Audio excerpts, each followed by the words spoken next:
আসসালামু আলাইকুম। কি অবস্থা সবাই, কেমন আছেন? আশা করি আল্লাহর অসীম রহমতে সবাই ভালো আছেন। আলহামদুলিল্লাহ, আমিও ভালো আছি। তো চলে এলাম আবারও বেশ কিছুদিন পরে আপনাদের মাঝে নতুন আরও একটি ভিডিও নিয়ে। তো এটা যেহেতু রোজার ভিডিও, তো আমার ভিডিও দিতে বরাবরই লেট হয়।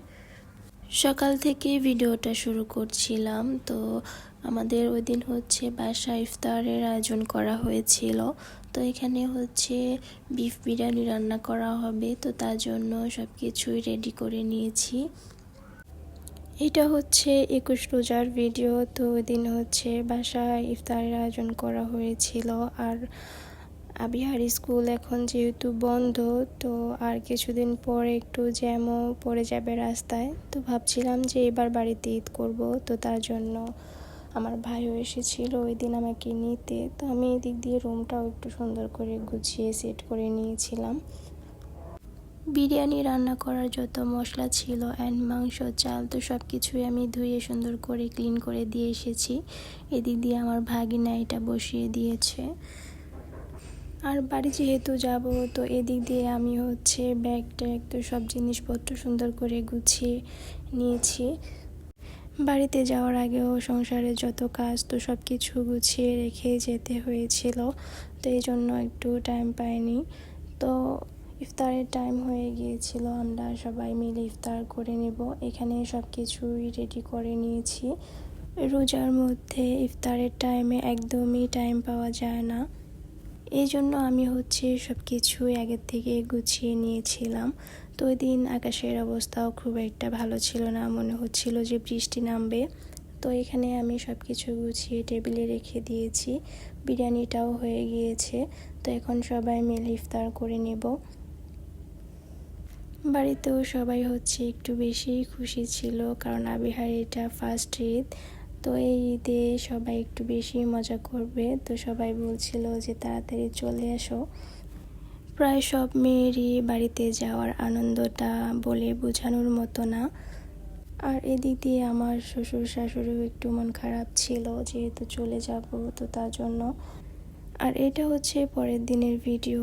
তো সব কিছু গুছিয়ে তো বিকেলের দিকে আমরা বের হয়েছিলাম। তো রাস্তায় খুব একটা ভিড় ছিল না, কিন্তু আকাশের অবস্থা কেমন যেন ছিল, মনে হচ্ছিল যে বৃষ্টি নামবে। তো আমাদের যেতে যেতেও মোটামুটি অনেক টাইম লাগবে। তো তার জন্য আমরা 4টার দিকে বের হয়েছিলাম। তো আমাদের 5টায় ট্রেন ছিল। টিকিট যেহেতু আগের থেকে কাটা ছিল, তো তার জন্য খুব একটা টেনশনে পড়তে হয়নি। স্টেশনও ওই দিন মোটামুটি ভালোই ভিড় ছিল। 5টায় যেহেতু ট্রেন ছিল, আবার অনেক সময় ট্রেন লেট করেও আসে। তো যেতে যেতে আমাদের প্রায় 9:30টার মতো বেজে গিয়েছিল। ইফতারটাও আমাদের ট্রেনে করতে হয়েছে। আমরা হালকা পাতলা খাবার কিনে নিয়েছিলাম। তো যাই হোক, বাড়িতে এসে পৌঁছে গিয়েছি।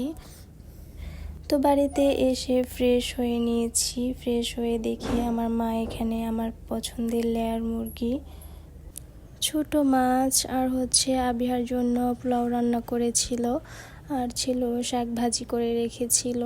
রোজার মধ্যে আসলে বেশি একটা আইটেম করলেও খাওয়া হয় না এবং শেষও হয় না, থেকেই যায়।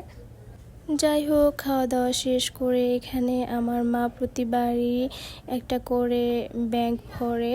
তো 1 বছর এরকম ব্যাংকে টাকা রাখে। আর ছোট ঈদের আগ দিয়ে ভেঙে ফেলে, আর খুচরা টাকারও প্রয়োজন হয় ছোট ঈদের আগে। তো যাই হোক, এখানে এবার দেখবে যে কত টাকা হয়েছে।